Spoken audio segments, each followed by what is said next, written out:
Bugün Malatya'mızda böyle bir çalışma programı düzenlediler. İnşallah hem ilçe belediyelerimizi hem büyükşehir belediyelerimizle istişareler gerçekleştirilecek. Bugün burada MYK'da aldığımız bir karar neticesinde bulunuyoruz. Cumhurbaşkanımızın başkanlığında yaptığımız toplantıda yerel yönetimler birimi olarak bütün illerimize gidip orada bulunan belediye başkanlarımızla istişare halinde bulunmak, yapılacak yatırımları gözden geçirmek, yardımcı olabileceğimiz bir konu varsa bu konuları mutlaka gündeme alıp gerekirse Ankara'da takip etmek gibi bir görevle geldik. Zaten iyi bir çalışma var ama yine de bir taraftan bizlerle istişare halinde Malatya'nın sorunlarını, şehircilik konusundaki yapılacak yatırımlarda bir kez daha gözden geçireceğiz. Belediye başkanlığı zor bir iş. Çünkü vatandaş en yakın birim olarak kendisine yerel yönetimleri görür, belediyeleri görür. Aklına düşen her tür isteği belediyelerden ister. Eldeki imkanlar da kısıtlıdır. Bu zor şartlarda kıt imkanlarla maksimum fayda elde edebilmek için de birçok çaba gerekir. Belediyeciliğinde bir okul olmadığı için daha çok istişare, ortak akıl, birlikte hareket etmek gibi duygular hep ön plana çıkar. Belediyecilikte de 994 yılı hiç unutulmaz. İstanbul'da Sayın Cumhurbaşkanımızın, bizlerin de Anadolu'da birçok yerde iş başına gelmesiyle birlikte millet hizmetle karşılaştı. Hizmet belediyeciliğini duydu. Hizmet nedir onu gördü. Öncesine ait ne vardı? Öncesine ait özellikle sol belediyelerde ideolojik, takıntılı bir anlayış vardı. Militan bir kadrolaşma vardı. Hizmet de hiç akıllarına gelmezdi. O dönem böyle bir dönemdi. Nihayetinde belediye başkanlığı yaptığım Kayseri'de bile birkaç tane mahalle kurtarılmış mahalleydi. Ne demek ya kurtarılmış mahalle? CHP döneminde militan kadrolar içeride, örgüt üyeleri içeride ve mahallelerde bunların uzantıları var. Kendi deyimleriyle TC buraya giremez diye bir slogan atarlardı. Ne demek TC? Türkiye Cumhuriyeti buraya giremez. Ne demek ya, öyle şey olabilir mi? Orada bambaşka bir dünyaya adım atmak için uğraşırlardı. Bu dönemler biz çok yaşadık. Ama Allah'a hamdolsun 94'ten sonra Sayın Cumhurbaşkanımızın liderliğinde belediyecilik başka bir evreye akıp gitti.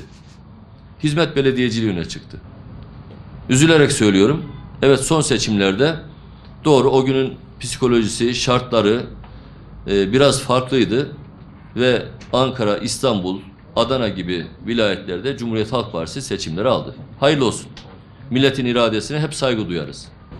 Ankara ve İstanbul'da özellikle altını çizerek söylüyorum arkadaşlar. Aradan neredeyse 2,5-3 sene geçti. Şu ana kadar daha taş üstüne taş koyduklarını görmedik. Eğer bir hizmet var da biz göremiyorsak lütfen söylesinler. Biz de onun farkında olalım. Daha herhangi bir şekilde bir iş yaptıklarını gören olmadı. Haklarını yemeyelim. Bir iki heykel açtıklarını gördüm. Bir de galiba geçenlerde Adana'da tek katlı küçük bir kreş yapıyorlardı. Subhanallah boncuğu gibi 9 tanesi dizilmiş temel atıyorlardı, onu gördüm. Bunun dışında da daha bir hizmetlerini görmedim. Ama yaptıkları çok güzel bir iş var. O da algı operasyonu. Bunu iyi öğrendiler. Mağduriyet edebiyatı yapıyorlar. Ağlaklığa devam ediyorlar. Fakat hiçbir şey yapmadan da piyasadaki algıyı idare etmek için ellerinden geleni yapıyorlar. Sırayla örnek vereceğim şimdi size, müsaade ederseniz.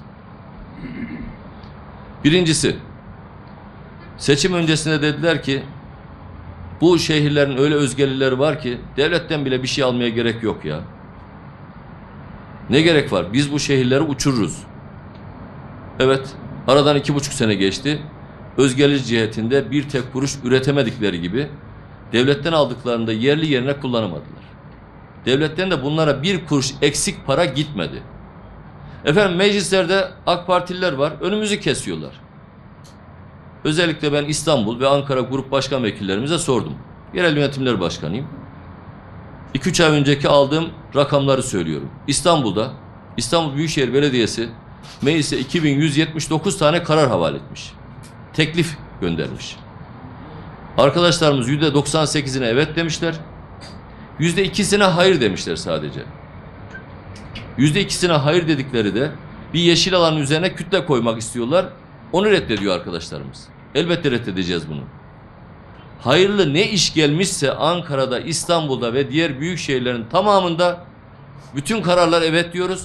Asla önlerini kesmiyoruz. Peki niye hala ağlamaya devam ediyorsunuz? Niye önümüzü kesiyor diye durmadan millete algı çekip yalan söylüyorsunuz? Yine soruyorum. Seçim öncesinde bunların genel başkanları ve adayları çıkıp biz işçinin ekmeğiyle oynamayacağız demediler mi? Dediler. Emekçinin hakkına saygı göstereceğiz dediler mi? Evet dediler. Ne oldu peki arkadaşlar? İstanbul'da yaklaşık 12 bin kişi işten attılar. Parkta çalışan, temizlikte çalışan, sokakta çalışan gariban insanları ekmeğinden ettiler. Peki arkasından da 18 bin kişi iş aldılar. O 18 bin kişi de kendi aralarında dostlarımız dedikleri adamlarla paylaşarak. Yani bir taraftan İYİ Parti'ye bir taraftan HDP'ye pay dağıtarak işçi almaya devam ettiler. Sonra bakıyorsunuz bizim borçlanma miktarlarımız 25 sene içerisinde İstanbul'da 23 milyar lira gibi, yani senede 1 milyar lira bile değil. 2 senede İstanbul Büyükşehir Belediyesi'nin borçlanma olarak meclisten aldığı karar 20 milyar lira civarında arkadaşlar. 2 senede. Bu ne iştir böyle ya? İş yapma kabiliyetleri ve becerilerinin olmadığını da hepimiz biliyoruz. Afganistan meselesinde Sayın Cumhurbaşkanımız ve Dışişleri ekibi devlet olarak daha doğrusu pür teyakkuz halinde takip edilen bir ortam var. Herkes biliyor olanı biteni zaten orada. Nihayetinde bizim için önemli olan Türkiye Cumhuriyeti'nin bir taraftan menfaatları bir taraftan da onurudur. Orada alınan kararlar günübirlik takip neticesinde verilmektedir. Bundan dolayı da mutluluk duyuyoruz. Afgan göçmen konusunda da ülkeye gelmemesi hususunda elimizden geleni yapıyoruz. Bu konuda Batı'nın kendine has bir takım kendi siyasi dengeleriyle yaptıkları konuşmalar da kınıyoruz, kendilerine geri iade ediyoruz. Burası göçmen kampı değil. Ve o konuda da hiç sıcak bakmadığımızı defalarca söylüyoruz zaten. Şu anda da yerel yönetimlerimizi ilgilendirecek kadar bir göçmen boyutu olduğunu da düşünmüyorum. Olursa da zaten onların tedbiri alınır. Bu konuda zaten devlet olarak da üzerimize düşeni yapıyoruz arkadaşlar.